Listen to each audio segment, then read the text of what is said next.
The information in this video is for educational purposes only and is not intended as a substitute for professional medical advice, diagnosis, or treatment. Always seek the advice of your physician or other qualified health provider with any questions you may have regarding a medical condition. Never disregard professional medical advice or delay in seeking it because of something you have seen in this presentation. You're standing in the supplement aisle. Feels less like a pharmacy and more like a library of promises. One bottle promises boundless energy, another a sharper mind, a third one unbreakable joints. The labels are bright, the claims are bold, and the sheer number of options is completely overwhelming. You've heard about magnesium for sleep, turmeric for inflammation, ashwagandha for stress. Your favorite podcast host swears by a daily greens powder. A social media influencer you follow just posted about a life-changing collagen peptide. So you grab a few bottles, head to the checkout, and hope for the best. Does this sound familiar? If it does, you're not alone. Over half of all American adults, that's more than 170 million people, take a dietary supplement every single day. We spend over $50 billion a year on these pills, powders, and gummies. $50 billion. We are a nation that is deeply invested in the idea of better health through a bottle. But here's the terrifying question nobody seems to be asking. How much of that money is being completely wasted? Or even worse, how many of those 170 million people are taking something that is, at best, doing absolutely nothing, and at worst, actively working against their health, interfering with their medications, or putting a strain on their liver and kidneys? The truth is, the supplement industry is a jungle. It's a wild, unregulated landscape of powerful marketing, confusing science, and anecdotal evidence. And you, the person just trying to feel a little bit better, are left to navigate it all on your own. You're trying to do the right thing. You're being proactive about your health. But being proactive without a strategy is like trying to build a house without a blueprint. You end up with a lot of expensive materials and a structure that's about to collapse. I know people who have fallen into this trap. A friend of mine, let's call him David, was in his late 40s, feeling that classic afternoon slump, the brain fog, the lack of get up and go. He went online and started building his stack. He bought a high-potency multivitamin because it seemed like a good catch-all. He added ginkgo biloba for memory, St. John's wort for mood, and a powerful pre-workout supplement to get him through his gym sessions. He was spending nearly $200 a month on this cocktail of pills. The result? He felt more anxious than ever. He was jittery, his sleep was a mess, and his doctor later told him the St. John's wort could have had a dangerous interaction with the prescription medication he was on. David was throwing a handful of expensive, potentially risky solutions at a problem he hadn't even properly identified. This is the core of the issue. We are using supplements like shotgun blasts, hoping to hit a target we can't even see.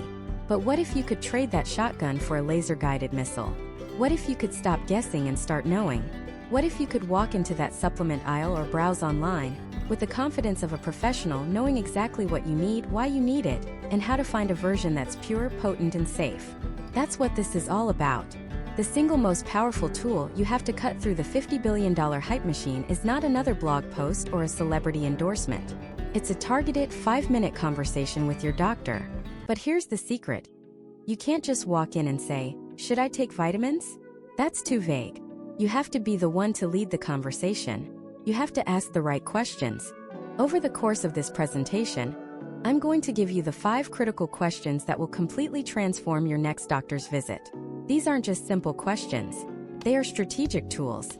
They are designed to unlock the personalized, evidence-based information that is currently trapped inside your own biology and your doctor's medical expertise.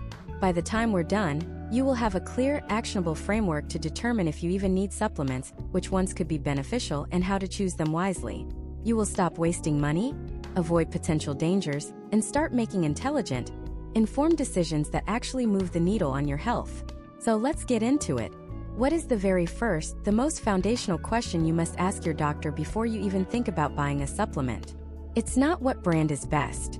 It's not should I take a multivitamin? It's something far more precise and personal. Grab a pen, open the Notes app on your phone, and write this down. The first question you must ask is this. Based on my most recent blood work and my overall health history, do I have any documented nutrient deficiencies or insufficiencies? Let's break down why this question is pure gold. Every single word is chosen for a reason. First, based on my most recent blood work. This is your anchor. This immediately takes the conversation out of the realm of opinion and into the world of objective biological fact. You're not asking what your doctor thinks might be good for a person like you. You are asking what the cold, hard data from your own body says you specifically need. It's the ultimate form of personalization.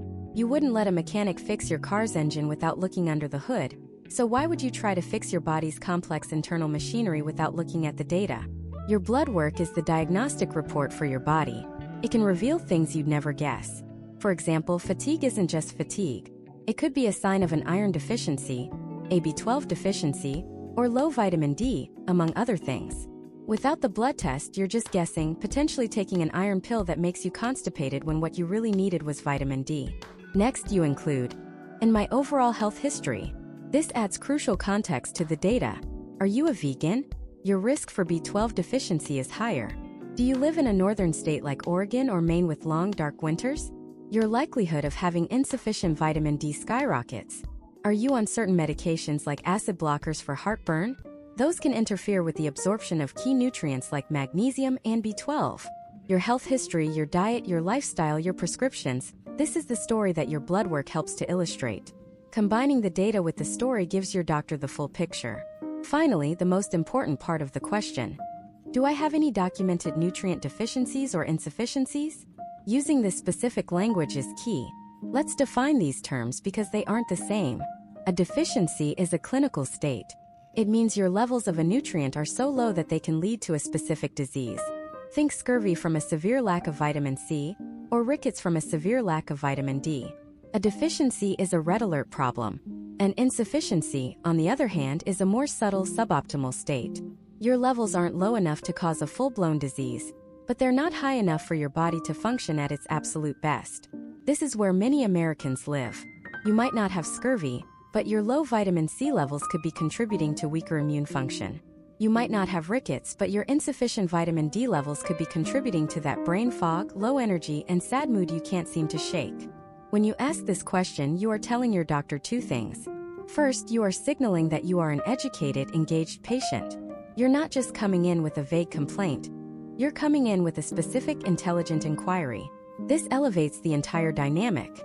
Second, you are forcing the conversation to begin at the most logical starting point, the problem.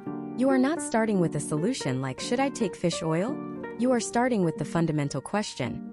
Is there a documented problem that needs solving in the first place? This one question cuts through 90% of the marketing hype. It doesn't matter if a celebrity doctor on TV says everyone should be on a megadose of something.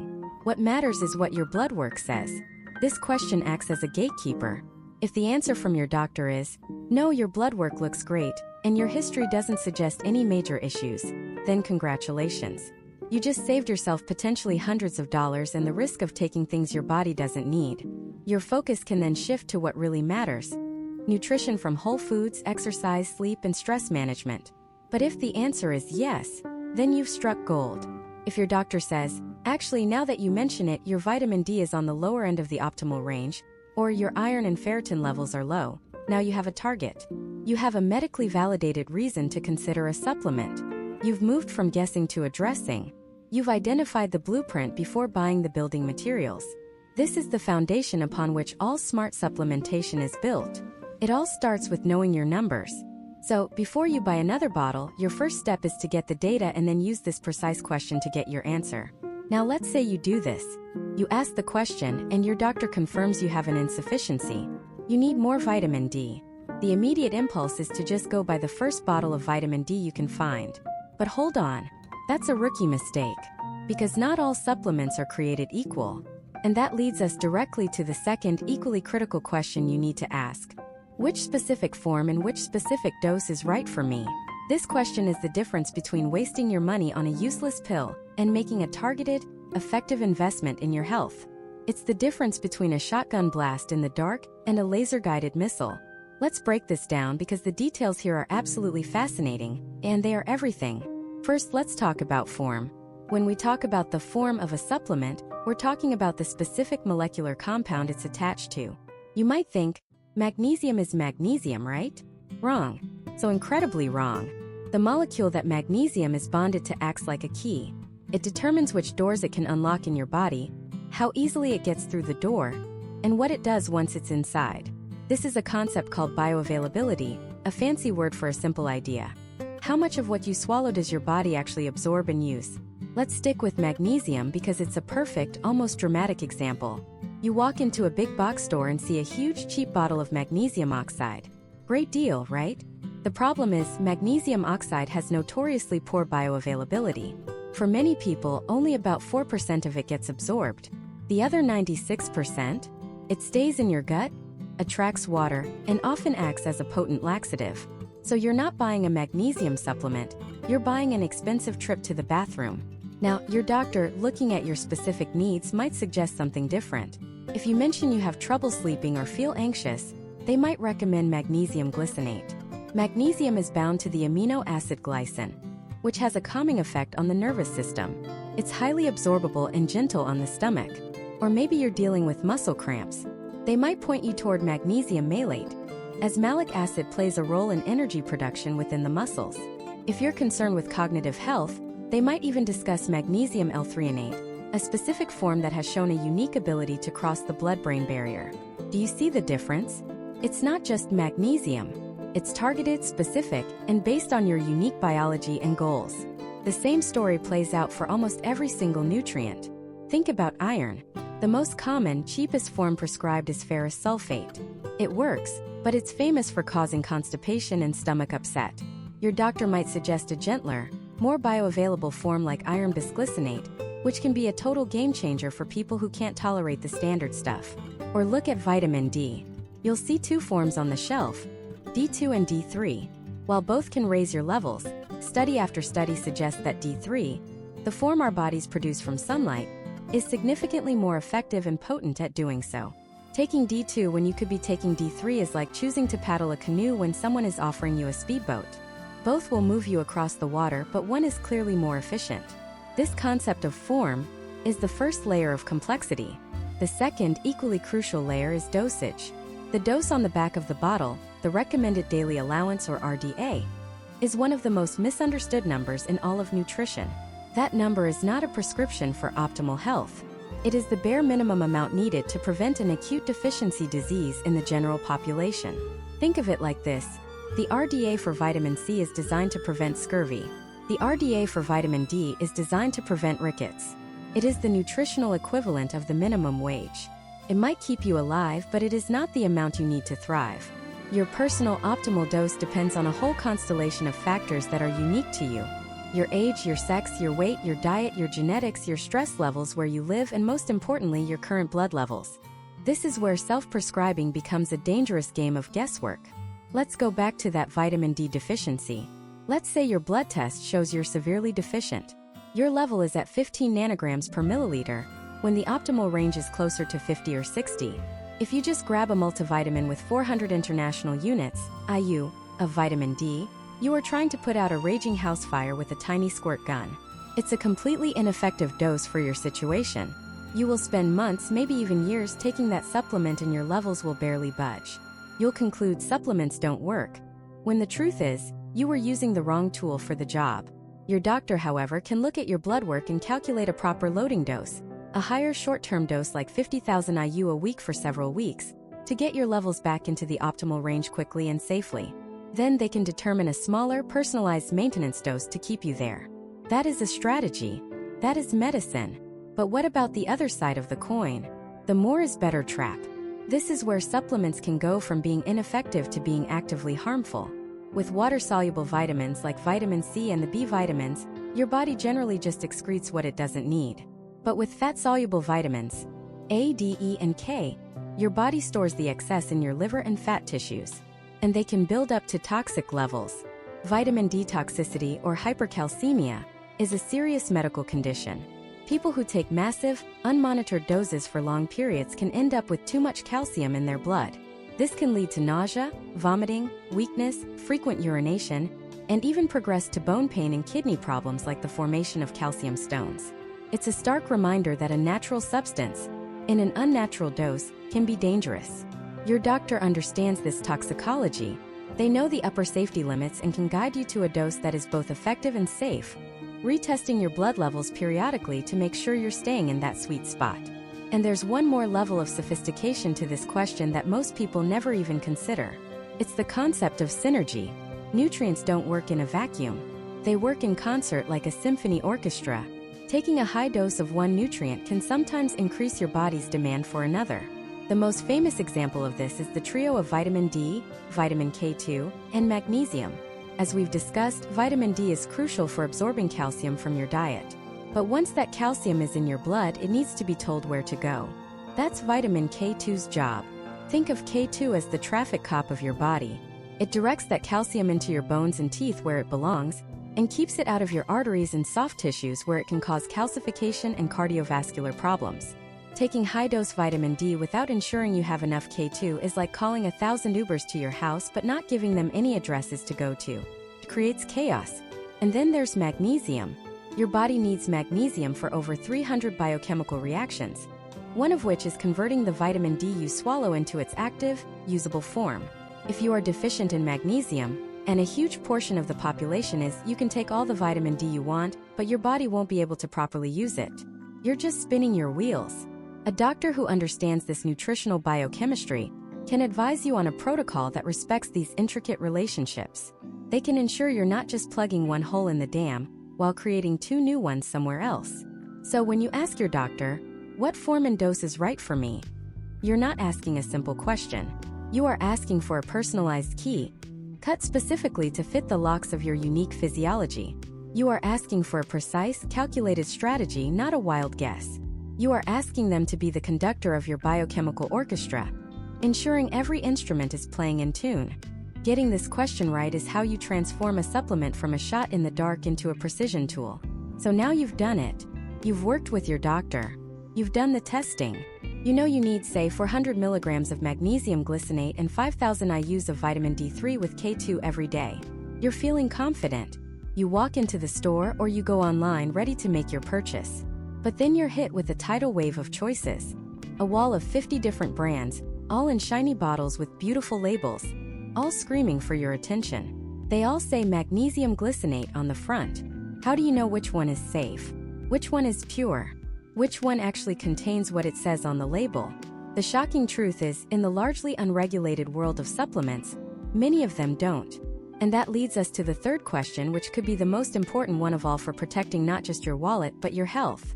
Is this supplement third-party tested for purity and potency? It sounds like a technical, almost boring question, but the answer could literally change your life. To understand why, you need to know a dirty little secret about the entire multi-billion-dollar supplement industry. Back in 1994, a law was passed called the Dietary Supplement Health and Education Act, or DSHEA. On the surface, it seemed like a good thing, giving consumers access to a wider range of products. But it contained a loophole so big you could drive a truck through it. The law essentially classified supplements as a special category of food, not drugs. And what does that mean? It means that unlike a prescription medication, which has to go through years of rigorous testing to prove it's safe and effective before it ever reaches a pharmacy shelf, a supplement manufacturer can create a new product and sell it to you without any pre-market approval from the Food and Drug Administration. Let me repeat that because it's crucial. The FDA does not verify the safety, effectiveness, or even the contents of a dietary supplement before it is sold. The responsibility for safety and accurate labeling falls entirely on the manufacturer. The FDA typically only gets involved after a product is already on the market and has been linked to a significant number of adverse events. In other words, after people have already been hurt. Think about that. You are placing your trust, your health, and your money in the hands of a company that is policing itself in an industry rife with competition and pressure to cut costs. What could possibly go wrong? Let me tell you about a college athlete we'll call Mark. Mark was a swimmer. Phenom. Early morning practices, grueling weight sessions, a diet so clean it would make a nutritionist weep with joy. He was on the fast track to a professional career, with national championships in his sights. He did everything by the book. He was taking a few basic supplements, a protein powder, a multivitamin, and a pre-workout blend he bought from a reputable-looking online store. The label was slick, covered in promises of clean energy and all-natural ingredients. It even had a little seal on it that said, "Quality tested." One day, after a routine screening, he got a call that shattered his world. He had tested positive for a banned anabolic steroid, a performance-enhancing drug. Mark was devastated. He swore he'd never touched anything like that in his life. His career, his reputation, his scholarships, everything was on the line. His coaches and family believed him, but the test was undeniable. So they launched their own investigation. They sent a sealed container of his pre-workout supplement to an independent lab for analysis. The results came back a few weeks later. The so-called all-natural powder was contaminated, laced with a synthetic steroid not listed on the label. It wasn't a huge amount, but it was more than enough to trigger a positive drug test. The manufacturer, likely to give their product an extra kick and generate buzz about its effectiveness, had secretly added a powerful, illegal substance. The quality-tested seal on the bottle? It was a logo the company designed themselves. It meant nothing.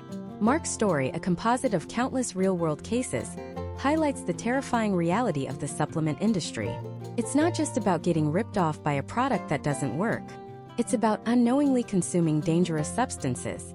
Studies conducted by independent organizations have found an alarming number of supplements contaminated with everything from prescription drugs and illegal stimulants to heavy metals like lead, arsenic, and cadmium. One investigation found that a popular herbal supplement for memory contained a prescription drug for diabetes. Another found weight loss pills tainted with a heart medication that had been banned by the FDA years earlier due to its risk of causing strokes. This is not a fringe problem. This is a widespread, documented issue. So how on earth do you protect yourself from this game of Russian roulette? This is where you become a savvy consumer. You look for the true guardians of quality in the supplement world. Third-party certifications. These are independent, non-profit organizations that have no financial stake in the products they test. Their only job is to verify quality. When you see their seal on a bottle, it's a meaningful symbol of trust. There are 3 main seals you need to know. The first is the USP Verified mark. USP stands for United States Pharmacopoeia. They are the same organization that sets the official standards for prescription drugs. When a supplement has the USP seal, it means they have verified that the product actually contains the ingredients listed on the label, in the declared amounts. They've confirmed it doesn't have harmful levels of contaminants. And they've checked that the supplement will break down properly in your body so it can be absorbed. They also audit the manufacturing facility to ensure it's clean and follows good manufacturing practices. The second seal, and the gold standard especially for athletes, is from NSF International. Their NSF Certified for Sport seal is the one you should look for if you're an athlete, or just someone who wants the absolute highest level of assurance. They test for everything USP does, but they go one critical step further. They screen products for more than 280 substances that are banned by major athletic organizations, like the U.S. Anti-Doping Agency and the NFL. If Mark's pre-workout had been NSF certified for sport, he would have never been in that nightmare situation, because the certification is a direct confirmation that the product is free from those specific contaminants. The third resource is consumerlab.com. While they have their own certification seal, they are best known as an independent watchdog that buys products off the shelf just like you would and tests them. They publish detailed reports on which products pass and which ones fail, giving you an unbiased look at what's really inside the bottle. Now here's the catch. Unscrupulous companies know you're getting smarter. They know you might be looking for a seal of approval. So just like in Mark's story, they create their own. They'll put a fancy-looking gold emblem on the bottle that says, independently tested, or purity certified, without ever naming the lab or the standard. These are designed to look official, but they are often meaningless. It's a marketing gimmick. This is why question number 3 is not just for you, but for your doctor. When you ask, is this supplement third-party tested by a reputable organization like USP or NSF? You are leveraging their expertise. A knowledgeable doctor, pharmacist, or registered dietitian is often aware of which brands consistently pass these rigorous tests. They can help you distinguish a real seal from a fake one. They can point you toward brands that have a long-standing reputation for quality and transparency, saving you the time and risk of navigating this minefield alone. They can tell you if the extra cost for a certified product is worth it for your specific situation. Choosing a supplement without verifying its purity is like buying a used car without ever looking under the hood. It might look shiny on the outside, but you have no idea what's really going on inside. You could be paying for a bottle of expensive sawdust, or worse, you could be unknowingly consuming a cocktail of contaminants that could jeopardize your health, your career, and your future. So you've found a supplement. You've confirmed with your doctor that there's evidence it could help you. You've made sure it's from a brand that has been certified for purity and potency by a trusted third party. You're all set, right? You're safe to start taking it. Not so fast, because even the purest, highest quality supplement in the world can become incredibly dangerous when mixed with the wrong thing. And the scary part is that wrong thing might be something you're already taking every single day, prescribed by the very doctor you're trying to help. That brings us to our fourth and critically important question. How will this supplement interact with the medications I'm already taking? This isn't just a question. It's a potential lifesaver. Your body, specifically your liver, is like the world's busiest shipping and receiving department. Every medication, every supplement, every cup of coffee you drink has to be processed, sorted, and sent on its way. The liver uses a specific set of tools for this job, a family of enzymes known as the cytochrome P450 system. Think of these enzymes as the highly specialized workers on the loading dock. Some workers are trained to handle red boxes, others handle blue boxes, and so on. Now you take a prescription medication. Let's say it's a red box. Your liver has a dedicated team of red box workers that processes it at a very specific, predictable rate. Your doctor calculated your dose based on how fast that team works. But then you introduce a new supplement. And this supplement does one of two things. It either revs up the red box workers, making them work in frantic overtime, or it tells them to go on a coffee break, slowing them down to a crawl. If the supplement speeds them up, they process your medication too quickly. It's cleared from your system before it has a chance to do its job. A crucial blood pressure pill might become ineffective. An antidepressant might not reach the levels needed to work. You're taking your medicine, but you're not getting the benefit. But if the supplement slows them down, if it tells those workers to take a break, that's when things can get truly dangerous. The medication isn't being processed and cleared. It starts to build up in your bloodstream, piling up on the loading dock. Your prescribed dose effectively becomes a massive overdose, day after day, leading to a higher risk of side effects, toxicity, and severe health complications. This isn't a rare, one-in-a-million phenomenon. It happens every single day with some of the most common supplements on the shelf. Let's look at a few real-world examples that might surprise you. Take St. John's wort. For centuries, it's been used as a natural approach to support mood. Sounds harmless, right? But St. John's wort is the ultimate example of a supplement that puts your liver enzymes into hyperdrive. It dramatically speeds up the processing of a huge list of critical medications. For someone taking certain birth control pills, this can be catastrophic. The supplement can cause the hormones in the pill to be metabolized so quickly that their levels in the blood drop, potentially rendering the contraception ineffective and leading to an unplanned pregnancy. It doesn't stop there. St. John's wort can interfere with life-saving heart medications like digoxin, HIV drugs, and anti-rejection drugs for organ transplant patients, effectively disabling the very medicines people rely on to stay alive. And the irony is profound. If someone is taking it alongside a prescription antidepressant, like an SSRI, it can cause a dangerous spike in serotonin, leading to a condition called serotonin syndrome, with symptoms ranging from agitation and confusion to a rapid heart rate and high blood pressure. Here's another one you might not even think of as a supplement: grapefruit, or more specifically, grapefruit juice. You've probably seen the warning label on certain prescription bottles. Why? Because compounds in grapefruit are famous for doing the exact opposite of St. John's wort. They tell your liver enzymes to go on that coffee break. They inhibit them. This is especially risky for people taking statins, the incredibly common cholesterol-lowering drugs.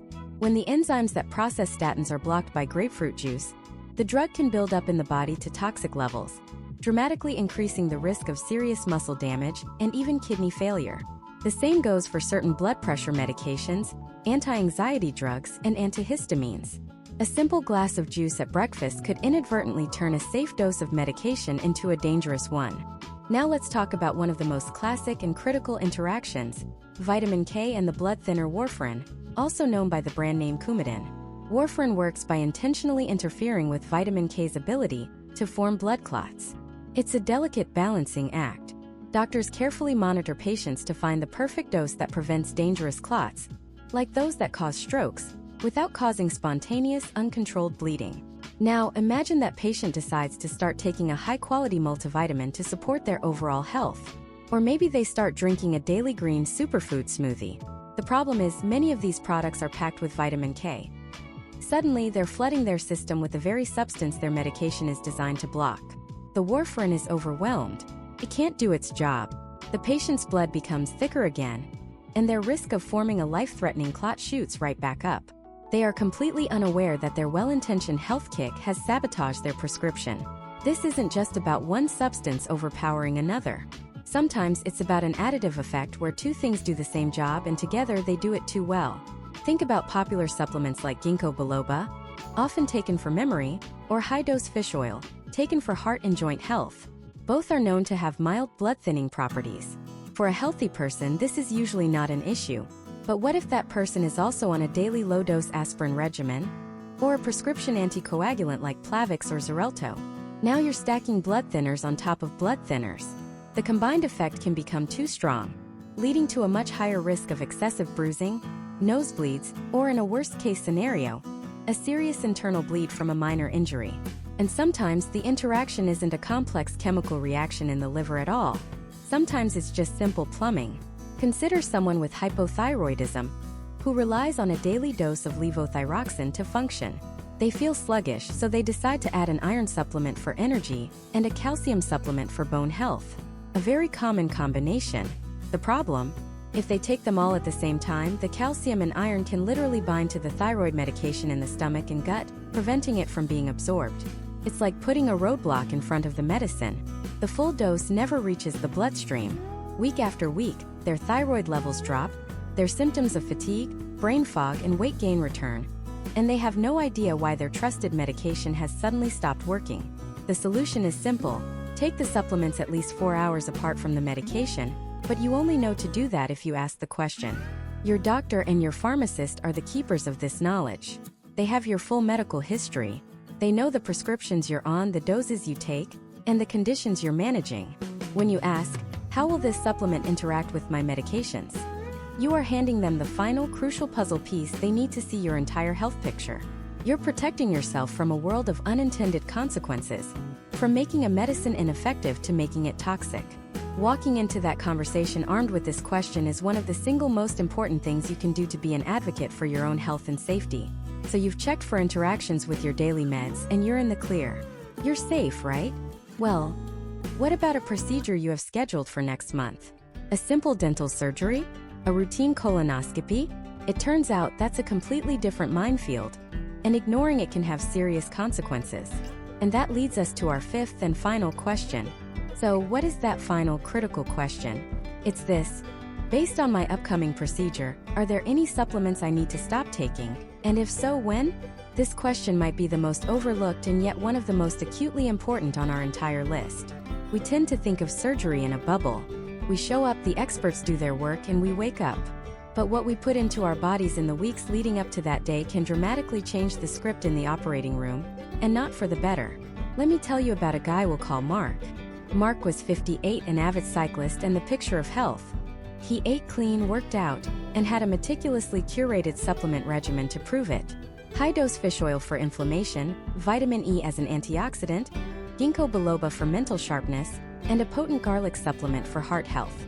He was a walking billboard for proactive wellness. Mark needed a routine arthroscopic surgery on his knee, a scope, as they call it. A tiny camera, a couple of small incisions, clean up some cartilage, and he'd be back on his bike in a few weeks. He wasn't worried. During his pre-op appointment, the nurse asked for a list of his medications. He mentioned the one low-dose blood pressure pill he took, but when she asked about over-the-counter stuff or supplements, he just waved his hand. Oh, just some vitamins and fish oil. The healthy stuff. He thought he was being helpful, streamlining the process. In his mind, these weren't drugs. They were natural. They were good for him. What could be the harm? The day of the surgery, everything started smoothly. But once the surgeon made the first small incision, he noticed something was off. The bleeding was persistent. It wasn't a crisis, not a major artery, but a constant stubborn ooze from every surface. It made the visual field inside the knee cloudy, turning a straightforward procedure into a meticulous and time-consuming effort to stop dozens of tiny bleeding points. At the same time, the anesthesiologist noted that Mark's blood pressure was surprisingly erratic, requiring more frequent adjustments to keep him stable. The planned 45-minute surgery stretched to nearly 2 hours. The procedure was ultimately successful, but Mark's recovery was brutal. His knee swelled up to the size of a grapefruit. The bruising was a deep, angry purple that spread from his mid-thigh all the way down to his ankle. The pain was far more intense than he was prepared for. At his 2-week follow-up, the surgeon, looking at the extensive bruising, asked again, more pointedly this time, "Mark, I need you to tell me everything you take. Aspirin, Advil, any herbs, anything at all." Sheepishly, Mark finally detailed his healthy stuff cocktail: the high-dose fish oil, the 800 IUs of vitamin E, the ginkgo, the garlic. The surgeon leaned back and let out a slow breath. It all made sense. Mark hadn't been taking one blood thinner. He had been taking 4. Each one on its own has a mild effect on blood clotting, but together, they had the potent, synergistic effect of a prescription anticoagulant. He had unknowingly turned his blood into something that resisted the body's natural ability to form a clot, turning a minor surgery into a major bleeding challenge. Mark's story isn't fiction. It's a composite of real events that happen every single day in operating rooms across America, all because of a fundamental misunderstanding about what supplements do. Natural does not mean inert. So let's break down the specific dangers, because they fall into 3 main categories. First, and most common, is the bleeding risk, just like Mark experienced. Your body has an amazing system for stopping bleeding. It involves tiny cells called platelets that rush to the site of an injury and stick together to form a temporary plug. Many popular supplements, celebrated for their heart-healthy benefits, achieve those benefits by making your platelets less sticky. Fish oil or omega-3 fatty acids is a prime example. It's fantastic for cardiovascular health, but it's a potent blood thinner. High-dose vitamin E does the same. Then you have the G herbs: garlic, ginger, ginseng, and ginkgo biloba. All of them have been shown to interfere with platelet function. Taking any one of these might not be a huge issue, but taking them in combination, as many people do, can be a recipe for surgical complications. You're essentially disabling your body's emergency response team right before a planned emergency. The second major category is interaction with anesthesia. This is incredibly serious. Your anesthesiologist is performing a delicate, minute-by-minute balancing act to keep you unconscious, pain-free, and stable. Certain supplements can throw a wrench into that entire process. The most notorious offender is St. John's wort, often taken for mood support. It dramatically revs up a set of enzymes in your liver, responsible for breaking down drugs. If you're taking St. John's wort, you might metabolize the anesthetic drug so quickly that the standard dose isn't effective, or it wears off unpredictably. This can create a nightmare scenario for the anesthesiologist. On the other end of the spectrum are supplements with sedative effects, like valerian root and kava. People take them for sleep or anxiety, but if you take them before surgery, you're essentially adding an unknown, unregulated sedative on top of the powerful cocktail of anesthetic drugs. This can lead to a dangerously amplified effect, suppressing your breathing and blood pressure to critical levels. The third category is cardiovascular instability.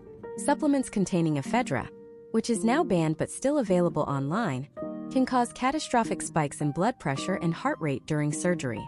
Even something as seemingly benign as licorice root, when consumed in large amounts, can affect your potassium levels and blood pressure. This is why your surgical team isn't just being nosy. They need to know. So what's the game plan?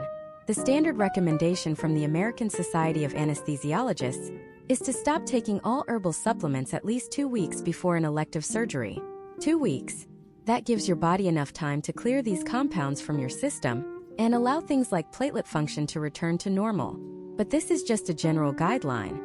Your surgeon and anesthesiologist need to make the final call based on your specific health, your specific procedure, and your specific supplement list. And that list needs to be comprehensive. This is not the time for generalizations. Don't just say a multivitamin. Write down the brand name and the exact ingredients. Don't just say fish oil.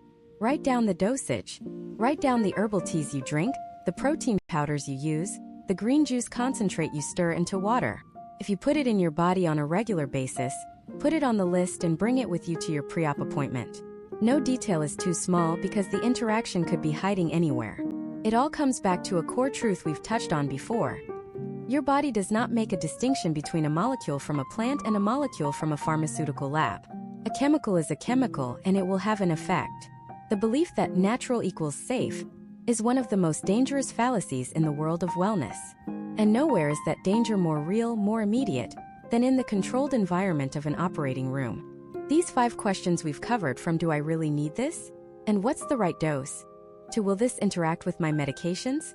And is this brand reputable? And finally, Should I stop this before surgery?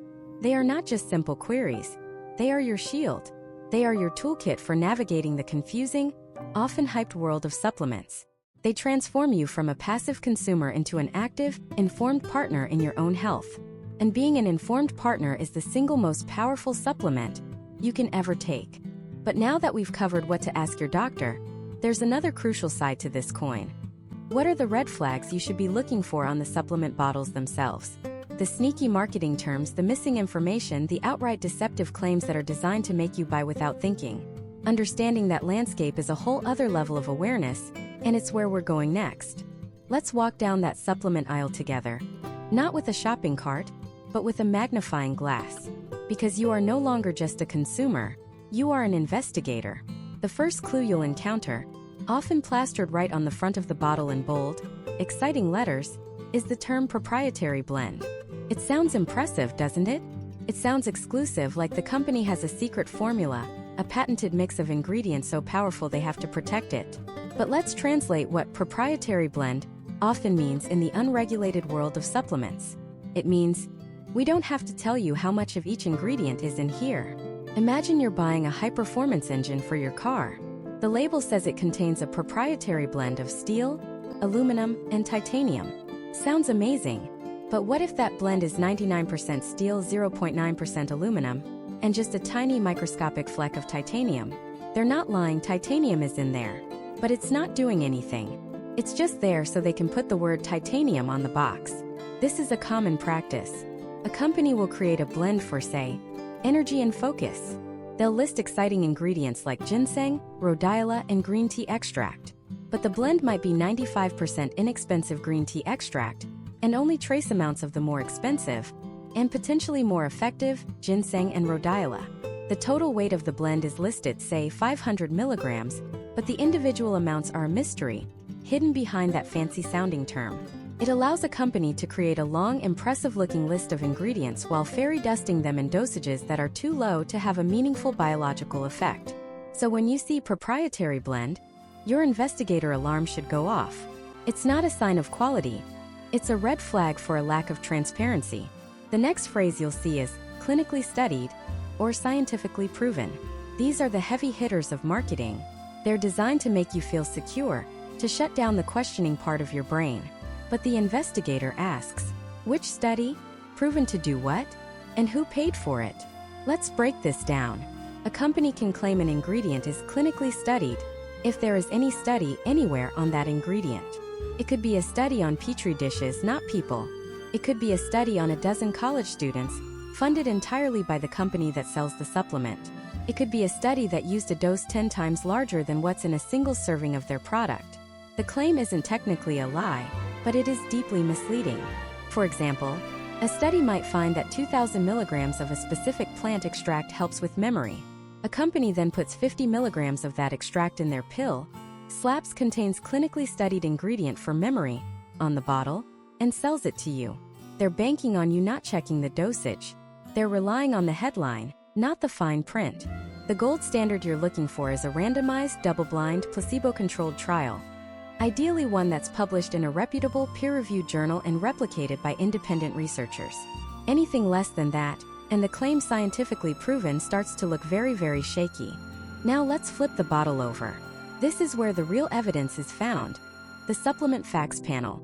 Ignore the marketing on the front for a moment and focus here. The very first thing to look at is the serving size. This is one of the oldest tricks in the book. You see a bottle that says 60 capsules, and a label that boasts 1,000 milligrams of vitamin C. You assume that's 1,000 milligrams per capsule, a 2-month supply. But then you look closer at the supplement facts, and the serving size is listed as 2 capsules. Suddenly, your 1,000 milligram dose requires 2 pills, and your 2-month supply is actually only a 1-month supply. The cost per dose just doubled. They haven't lied, but they've used formatting to create a misleading impression. Always check the serving size first.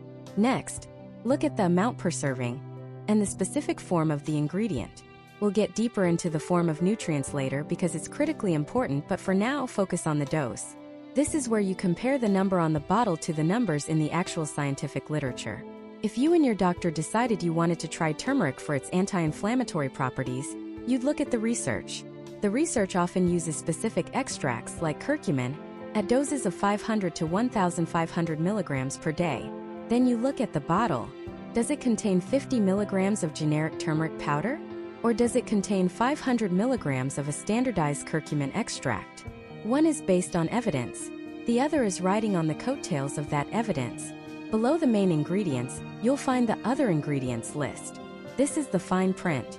This is where you'll find the fillers, binders, flow agents, and coatings that hold the pill together and make the manufacturing process cheaper and easier. You'll see things like magnesium stearate, silicon dioxide, titanium dioxide, and various food colorings. For most people, in small amounts, these are not a major concern. But if you have sensitivities, allergies, or are simply trying to consume the purest product possible, this list is crucial.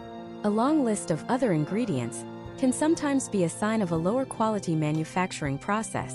So, you've investigated the proprietary blends, you've questioned the clinical claims, you've checked the serving size and the dosage. You're doing great. But there's one final, crucial piece of evidence to look for. It's the one thing that can cut through all the marketing noise and give you a genuine reason to trust what's on the label. I'm talking about third-party certifications. Because the supplement industry is so poorly regulated, some responsible companies voluntarily pay independent, third-party organizations to come in, inspect their facilities, and test their products. These organizations act as a watchdog for the consumer. When you see their seal on a bottle, it's a powerful signal of quality and transparency. In the United States, there are 3 primary seals you should be looking for. The first is the USP seal. That stands for U.S. Pharmacopoeia. A USP seal verifies that the product actually contains the ingredients listed on the label, in the declared potency and amounts. It confirms that it does not contain harmful levels of specified contaminants. It also verifies that the supplement will break down and release into the body within a specified amount of time. It is a mark of fundamental quality control. The second seal is from NSF International. The NSF seal certifies that the product was manufactured in a facility that is audited annually for quality and safety. It tests the product to confirm that it contains what the label says it contains. And crucially, it tests for contaminants like heavy metals, pesticides, and microbial agents. NSF also has a special certification called NSF Certified for Sport, which is even more rigorous. It ensures that a product doesn't contain any of the 270+ substances banned by major athletic organizations. For athletes, this seal is non-negotiable. For the rest of us, it's an extra layer of reassurance that the product is exceptionally clean. The third group includes seals like Informed Choice or Informed Sport. Similar to NSF for Sport, their primary focus is testing every single batch of a product for banned substances, making them another excellent choice for athletes or anyone concerned about purity. Now, does the absence of these seals mean a product is bad? Not necessarily. This testing is expensive and some smaller, high-quality companies may not be able to afford it.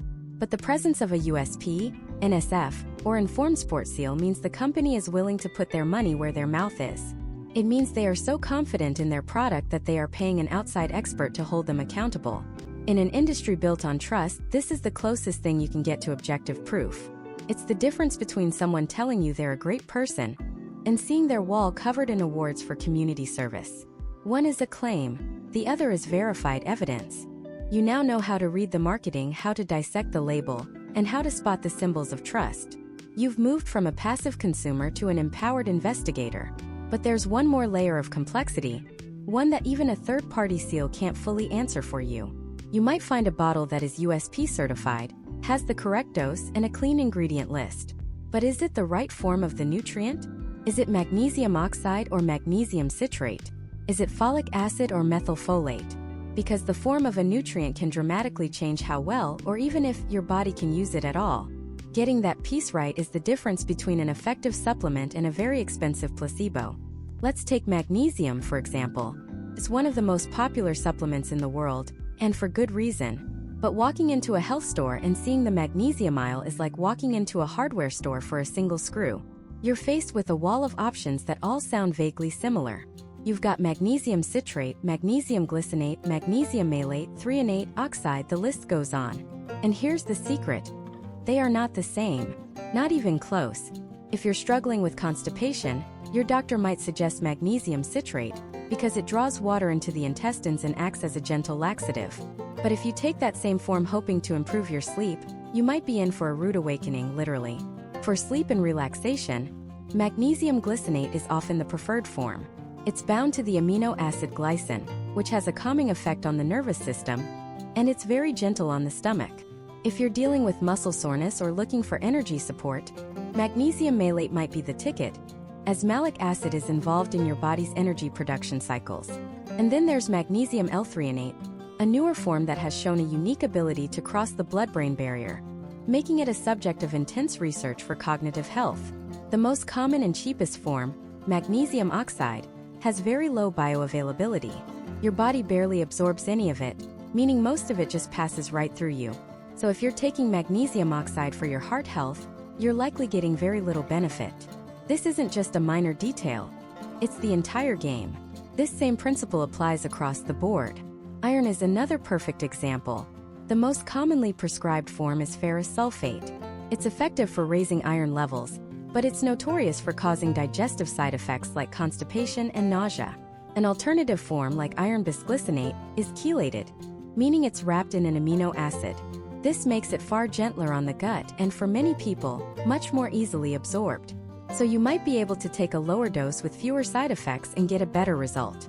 So once you and your doctor have nailed down the specific nutrient you need, and the form, the most effective and bioavailable version for your body, the next critical piece of the puzzle is the how.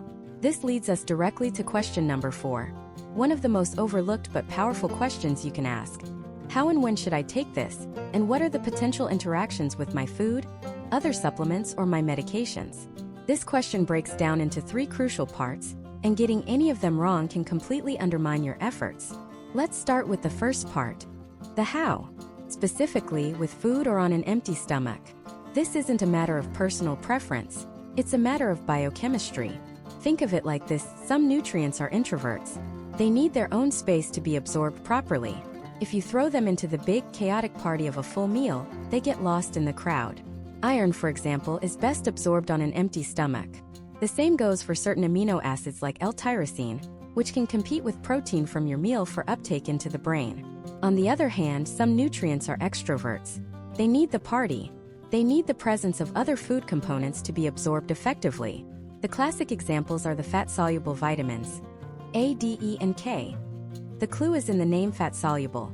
If you take your vitamin D capsule with a glass of water in the morning and no food, your body will struggle to absorb it. It needs dietary fat to hitch a ride into your system. Taking it with a meal that contains healthy fats like avocado, nuts, or olive oil can dramatically increase its absorption. Zinc is another one that often does better with food, not necessarily for absorption, but because it can cause significant nausea on an empty stomach. Next up is the when. Time of day matters. Your body has its own internal clock, its circadian rhythm, that governs everything from your sleep-wake cycle to your hormone production and metabolism. Aligning your supplement schedule with this rhythm can enhance its benefits. Take the B vitamins, for instance. They are crucial for converting food into energy. Taking a B-complex supplement in the morning can help support your energy levels throughout the day. But if you take that same supplement right before bed, you might find yourself staring at the ceiling, wondering why you're suddenly so wired. Conversely, a supplement like magnesium glycinate, which we mentioned for its calming properties, is best taken in the evening or before bed to help you wind down and support restful sleep. Taking it first thing in the morning might leave you feeling a bit too relaxed to tackle your day with vigor. It's about working with your body's natural flow, not against it. Now for the third and arguably most important part of this question: interactions. This is where a conversation with your doctor or a knowledgeable pharmacist is not just helpful, it is absolutely essential. Your digestive system is a complex biological highway. When you take multiple things at once, you create the potential for traffic jams, collaborations, and outright collisions. Let's start with the positive interactions, the collaborations. This is called synergy, where 2 or more substances work together to produce a greater effect than they would alone. We already mentioned one, taking fat-soluble vitamins with fat. Another classic partnership is iron and vitamin C. Vitamin C can increase the absorption of non-heme iron, the type found in plant-based foods and most supplements, by several times. This is why a doctor might say to take your iron pill with a small glass of orange juice. Another powerful duo is vitamin D and calcium. Vitamin D acts like a key that unlocks the door, allowing calcium to be absorbed from your gut into your bloodstream, where it can be used to build strong bones. Without enough vitamin D, you could take all the calcium in the world and it wouldn't do you much good. But then there are the negative interactions, the collisions and traffic jams. This is antagonism, where nutrients compete with each other for absorption, often because they use the same transport pathways in the body. It's like two people trying to get through a single revolving door at the same time. It just doesn't work well. The biggest rivalry is between minerals. Calcium and iron are notorious competitors. If you take your iron supplement with a big glass of milk or a calcium pill, the calcium will likely win the absorption battle, and the iron will be left behind. Similarly, high doses of zinc taken long-term can interfere with copper absorption, potentially leading to a copper deficiency. This is why you'll often see zinc supplements formulated with a small amount of copper to maintain that balance. Even the healthy compounds in our food can interfere. The tannins in coffee and tea, and the phytates in whole grains and legumes, combine to minerals like iron and zinc and prevent their absorption. This is why timing isn't just about morning versus night, but also about spacing things out. You might take your iron in the morning on an empty stomach, and your calcium supplement with dinner hours later. It's a strategic approach. And now, the most critical interaction of all, supplements and prescription medications. This is where things can go from ineffective to dangerous, and it is the single most important reason to have this conversation with your doctor.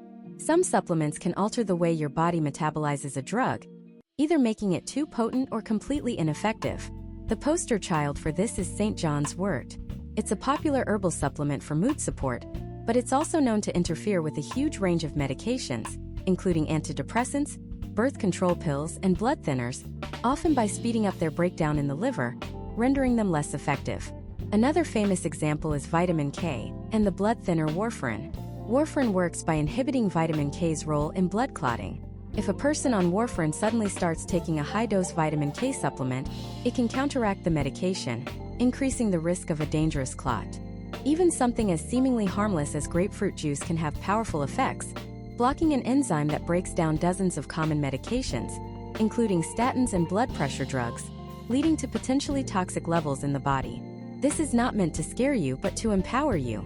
These interactions are precisely why the "I'll just figure it out myself" approach to supplements can be so risky.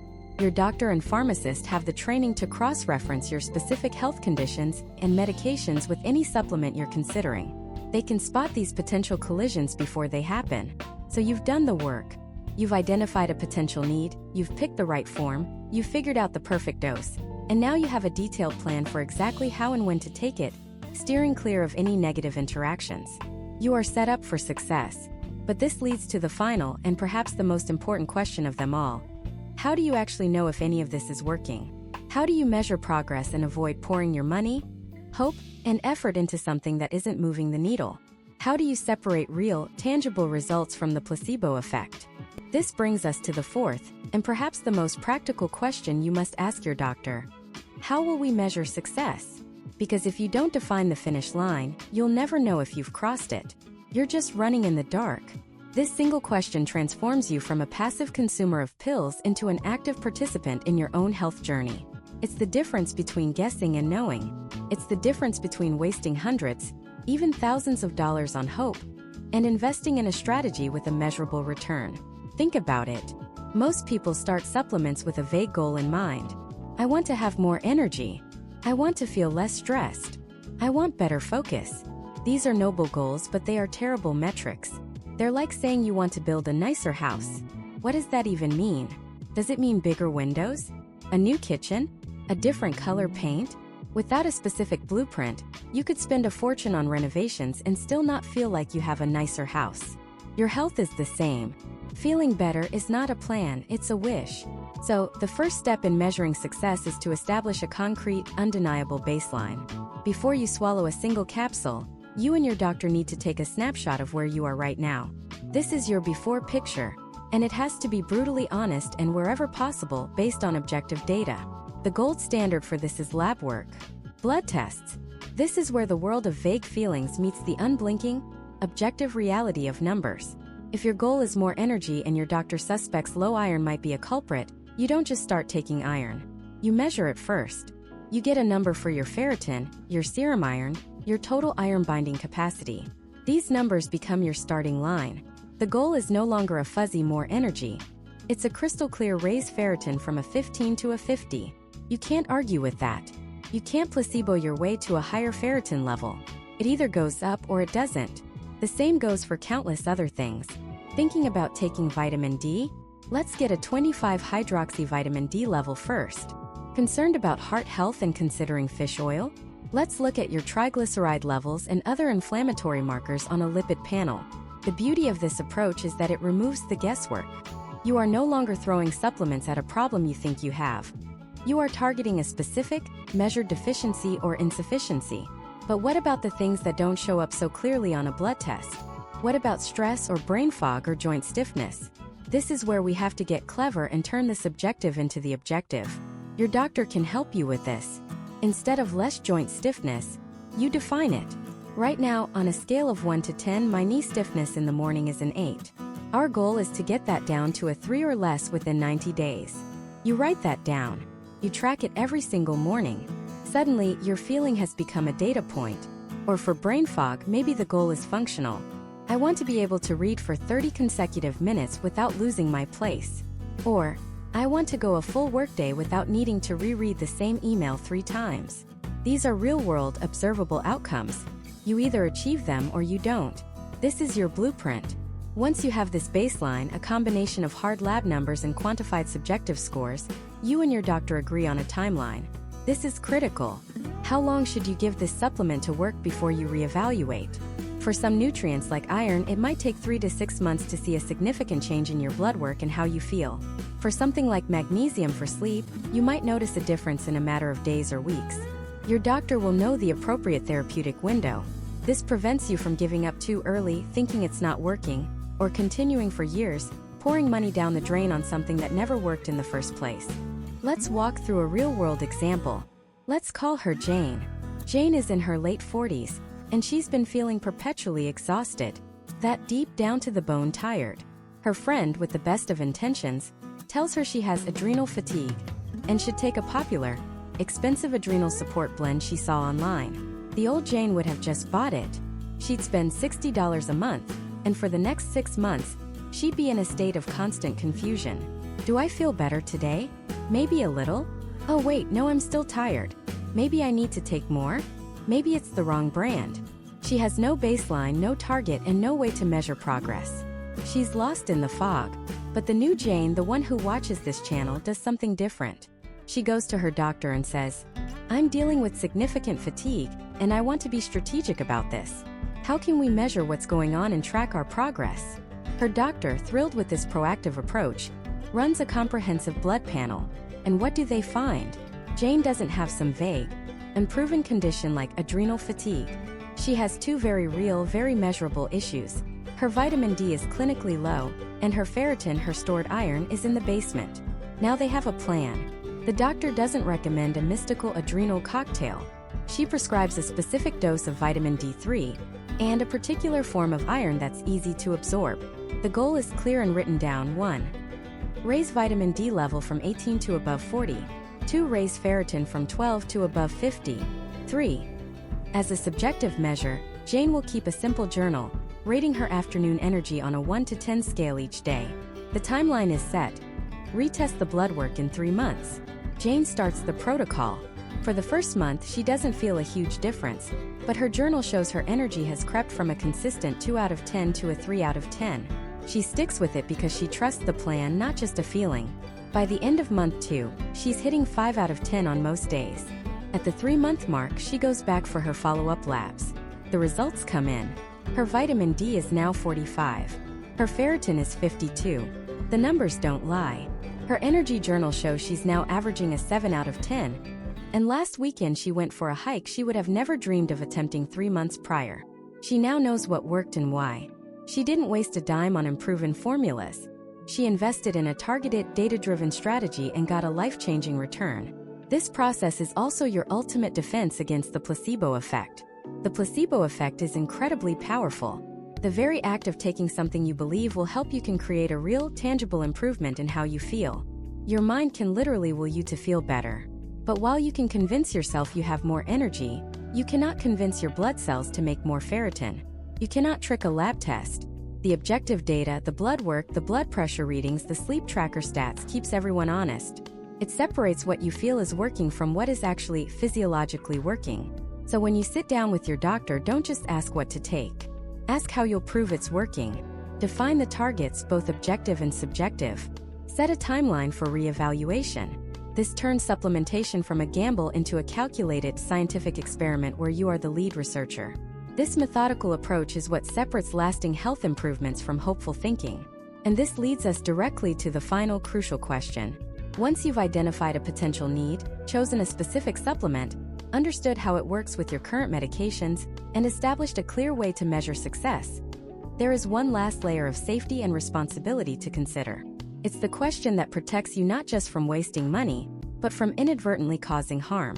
It's the question that addresses the long-term view, ensuring that in solving one problem, you aren't unknowingly creating a new one down the road.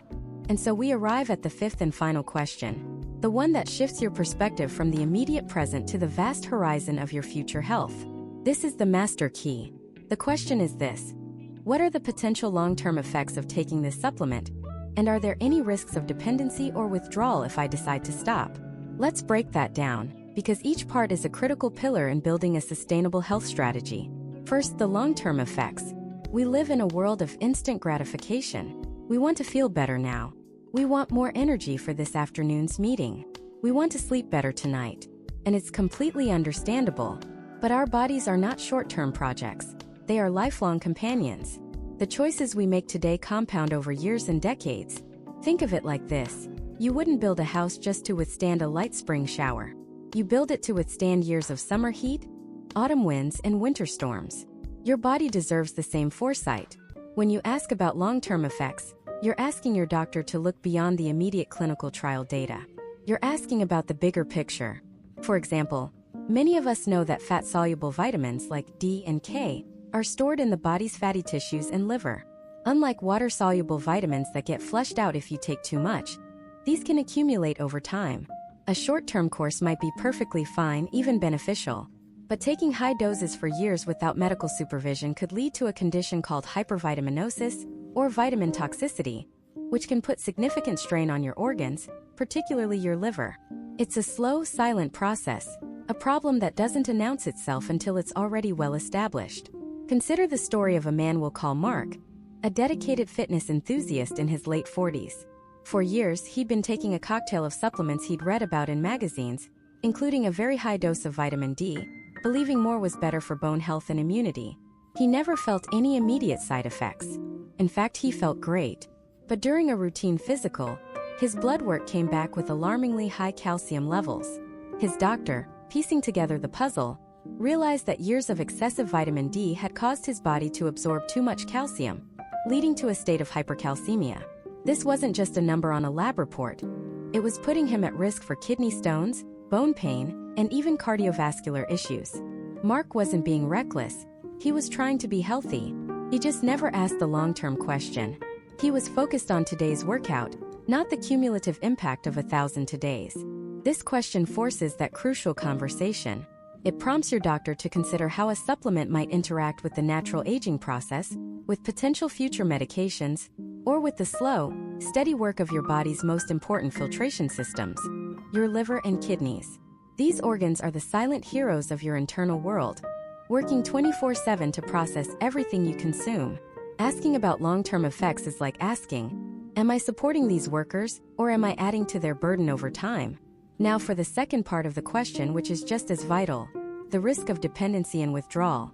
These are words we usually associate with powerful prescription drugs, not with a bottle of herbs or vitamins from the health food store.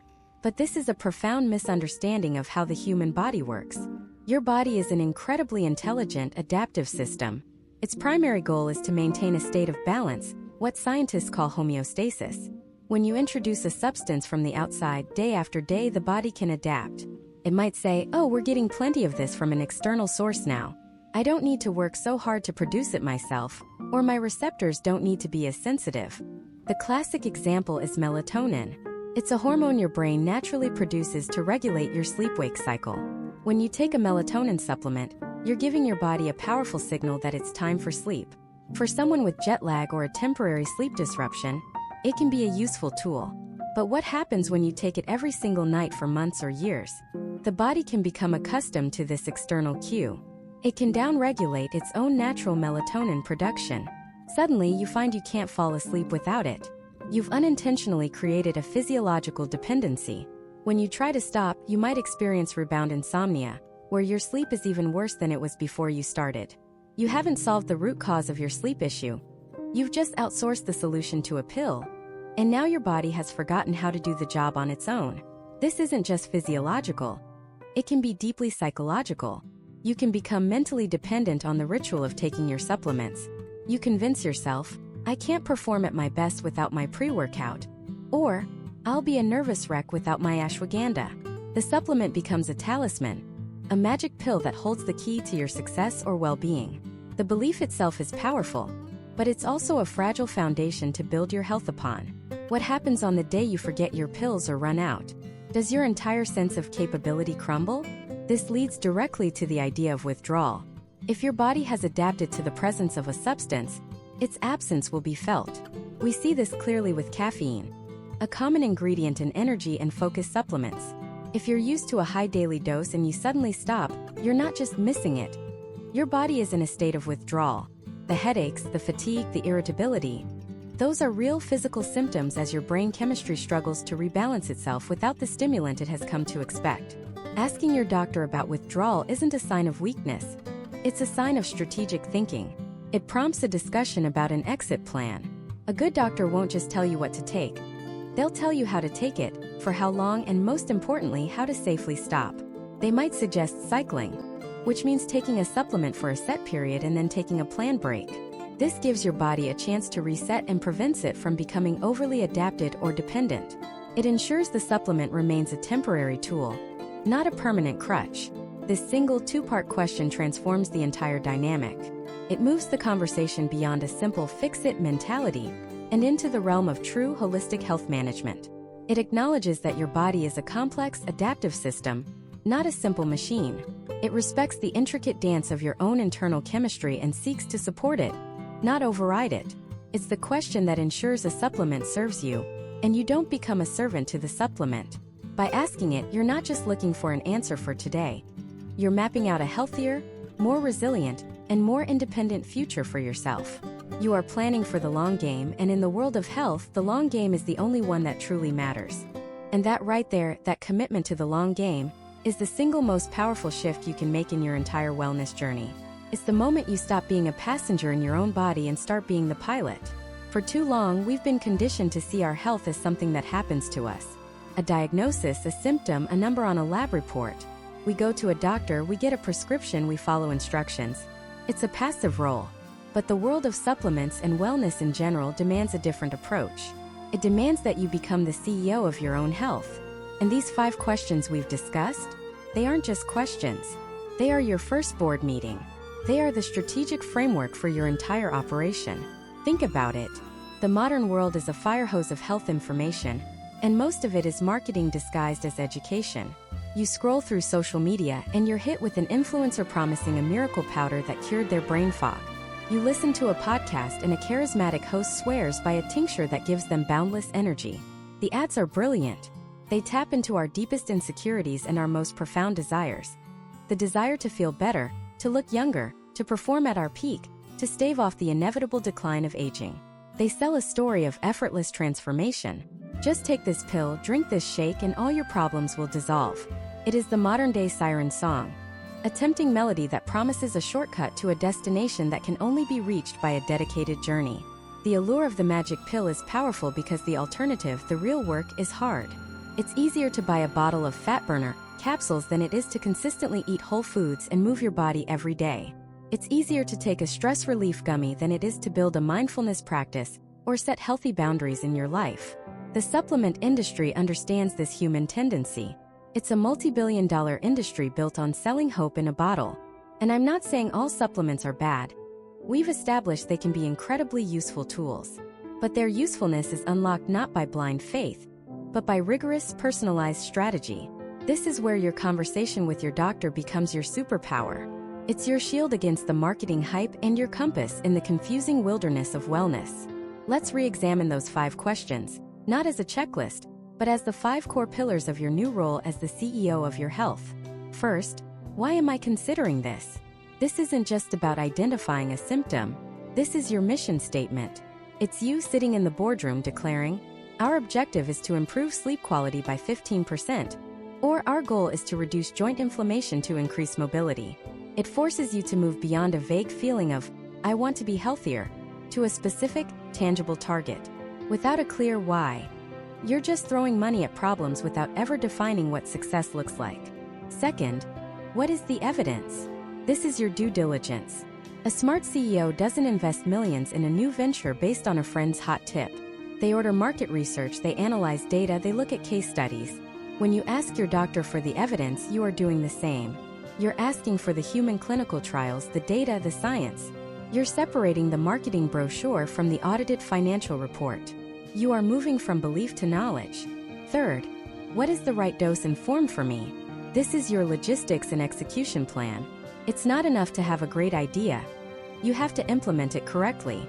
A business can fail with a brilliant product if the supply chain is a mess. Similarly, you can have the perfect supplement for your needs, but if you're taking the wrong dose, or a form your body can't absorb, the entire project is a waste. This question is about precision. It's about tailoring the plan to your unique physiology, your unique needs. Fourth, how could this interact with my current regimen? This is your risk management. Every strategic decision in business has potential downsides. A new product could cannibalize sales of an old one. A new market entry could provoke a competitor. A responsible CEO anticipates these risks and has a plan to mitigate them. When you ask about interactions, you are being that responsible leader. You are acknowledging that your body is a complex ecosystem and that adding a new element, even a natural one, can have unintended consequences. You are protecting your assets, your health and safety. And finally, the fifth and perhaps most crucial question. How will we measure success? This is your accountability. This is your key performance indicator, your quarterly review. A company that doesn't track its metrics is a company that's flying blind.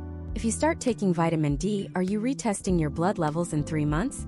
If you're taking a supplement for joint pain, are you keeping a journal to track your pain levels and mobility on a scale of 1 to 10?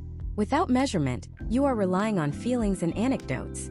You'll never know for sure if the supplement is working, if it's a placebo, or if some other lifestyle change is the real hero. Measurement turns hope into data. It allows you to make informed decisions, to continue, to stop, to adjust the dose.